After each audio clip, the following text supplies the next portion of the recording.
you tell us if anyone has approached the White House or the president about a pardon or a commutation? I have not been part of those discussions. If they have, I am not sure if they have, but I won't speculate on potential pardons that may or may not happen. To my awareness, the answer is no. Justin. Hey, friends at Reuters are reporting that the president has made a decision on the Canada and Mexico tariffs, but that they won't actually be implemented until March 1st. I was wondering if you could confirm that and talk through some of the president's thinking. I saw that report and it is false. I was just with the president in the Oval Office, and I can confirm that tomorrow, the February 1st deadline that President Trump put into place at a statement several weeks ago, continues. The president will be implementing tomorrow a 25% tariffs on Mexico, 25% tariffs on Canada, and a 10% tariff on China for the illegal fentanyl that they have sourced and allowed to distribute into our country, which has killed tens of millions of Americans. These are promises made and promises kept by the president. The president yesterday said that last night he was planning to discuss whether an exemption would be made on oil imports. Do you have any information on what decision he made there, or will there be exemptions at all offered under this? I don't have an update or readout for you on the exemptions, but those tariffs will be for public consumption in about 24 hours tomorrow, so you can read them then. Stephen Nelson. Thank you very much, Caroline. I have 3 questions, if that's all right. I'd like to ask you about press freedom and then about 2 economic matters. Sure.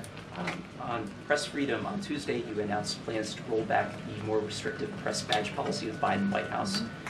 But there's a different anti-press freedom policy I wanted to ask about. The Biden White House adopted a mysterious pre-screening process for journalists allowed into large event spaces that in the pre-pandemic days of the first Trump term were open to all journalists on campus.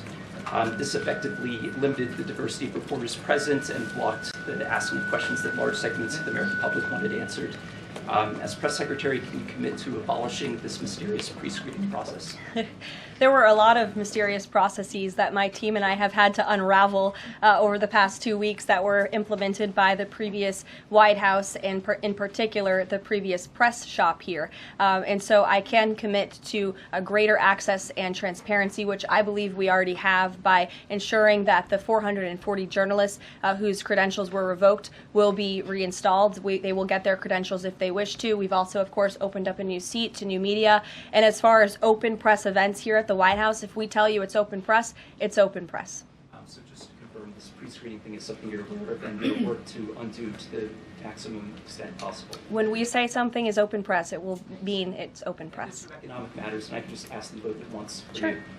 In New York City, Governor Hochul's congestion pricing went into effect this month. Vehicles that drive through parts of Manhattan have to pay a $9 toll.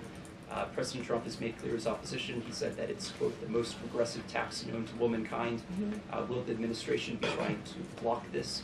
And the second question is, millions and maybe tens of millions of Americans who voted for President Trump were excited about his plans to do away with taxes on tips, overtime, Social Security benefits. But there's uncertainty about the timing of this. So can you clarify for them when this is going to happen? And does President Trump want this to be in the first, all 3 of those in the first batch of legislation early this year? Well, to answer your question in one swoop, I will say that President Trump is committed to lowering taxes for Americans, cutting taxes for Americans. As for congestion pricing in New York, I do know that the president spoke with Governor Hochul about that. I don't have any, actions, so to speak, to read out for you on that issue today.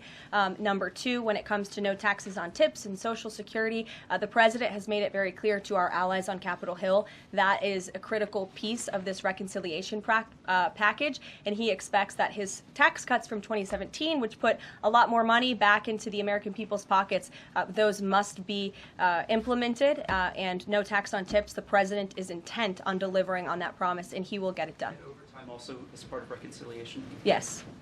Sure. Thanks, Caroline. Can you guarantee that those tariffs won't increase prices for Americans, including at the gas pump and the grocery store? I think Americans who are concerned about increased prices should look at what President Trump did in his first term. He effectively implemented tariffs, and the average inflation rate during the first Trump administration was 1.9%. In fact, when President Trump left office, it was 1.4%. So President Trump is going to do everything he possibly can to cut the inflation crisis that the previous administration imposed on the American people, and he will continue to effectively utilize If tariffs. those tariffs do increase prices for Americans, will the administration reverse them? That's a hypothetical question, and the president is intent on ensuring that he effectively implements tariffs while cutting inflation and costs for the American people.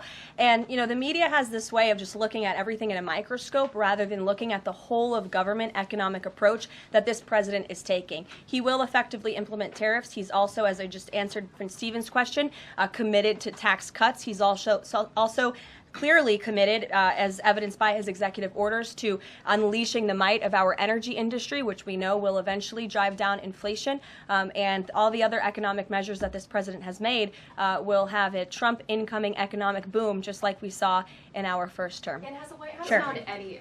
Fox Business, yes. Yeah, Go ahead. keep that, Caroline. You're welcome. Justin Trudeau, the Canadian Prime Minister, said today that if the U.S. imposes tariffs, he will respond and he will not relent until the tariffs are removed.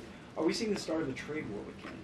I don't think so. I think the president is going to implement those tariffs tomorrow, and he will respond to Mr. Trudeau's comments in due time, I am sure. What Sure. type of things have to happen? What does the administration need to see in order to avoid those tariffs?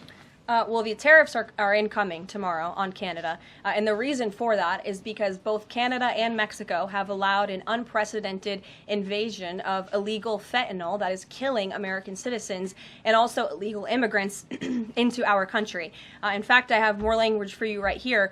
Canada, Mexico, and China, which, as I mentioned, President Trump will implement a 10% tariff on China, have all enabled illegal drugs to pour into America. The amount of fentanyl that has been seized at the southern border in the last 2 years alone has the potential to kill tens of millions of Americans. And so the president is intent on doing this, and I think Justin Trudeau would be wise to talk to President Trump directly before pushing outlandish comments like that to the media.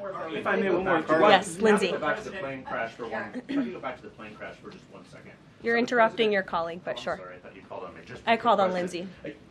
The president this morning said the Black Hawk helicopter was flying too high. I'm wondering if he's basing that on what he learned from investigators, and if you could offer a little bit more of a window into how he is keeping abreast of this investigation. Sure. Is the NTSB briefing him separately? Is he meeting in the Situation Room?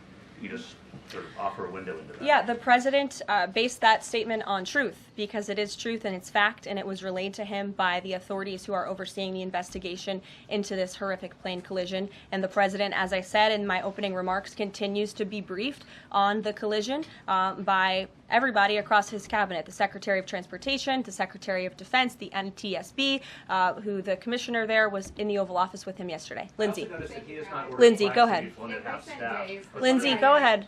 Thank you. In recent days, the CIA actually revealed that they do also believe that COVID-19 was from a lab leak in Wuhan, China. How is the president planning on responding to this additional intel from the CIA, and will it impact how he responds to them with tariffs? Yeah, kudos to John Ratcliffe for revealing that truth and that fact to the American people. Many years too late, the Biden administration had a chance to let the American people know the truth about that, and for some reason, they chose not to.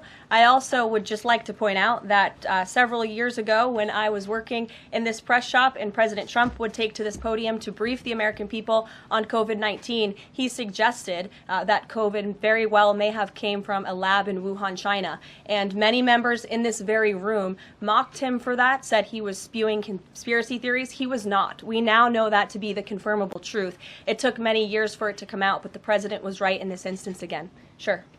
Caroline, thank you. I wanted to ask about Secretary Rubio's trip to Panama first. Sure. What did the conversations look like with President Trump on that? The president of Panama says it is, quote, impossible to negotiate over the canal. So what are you expecting from this visit? So I have not been present for Secretary Rubio's conversations with President Trump about the Panama Canal. I have been present for President Trump's own thoughts on the Panama Canal, and you've all seen them as well in his public statements that he has shown. He believes it's unacceptable that the canal is essentially run by the Chinese Communist Party. If you look at both ends of the canal, massive Chinese Communist Party linked companies run the canal. That's unfair to the American people, many of whom lost their lives many years ago building this canal. The American taxpayers are paying millions of dollars for the canal, and the president believes it's in our national interest as a nation for Secretary Rubio to go there and begin these discussions, and that's exactly why he's doing that. Caroline. Sure. Thank you very much, Caroline. Is the United States in the process of pulling out of Syria militarily? Because the president wanted to do that in his first term as well, and he had a lot of pushback from the Pentagon and Congress. And based on what he said yesterday, is he considering doing that in a short time? The president was asked and answered this question yesterday, and he, as the commander-in-chief of the United States military, reserves the right to review troop deployments overseas at any point in time. Is that a topic right now? Yes. Thank you. Two questions. So we now know that the staffing was not normal at the air traffic tower, and so with the government freezing the hiring of new federal workers and offering buyouts, are you not afraid that more incidents of different kind could happen with less staffing in different agencies? Well, the president is intent on ensuring that we are increasing staffing at these agencies, and that's why he signed a very strong executive order on his second day in office, immediately terminating DEI hiring practices at the FAA. He also, following the tragic crash, as you all know, in the Oval Office yesterday, signed a memorandum directing an immediate assessment of the FAA to ensure the federal government is maintaining the highest personnel and aviation safety standards. And I would also just say there's a cultural piece to this as well.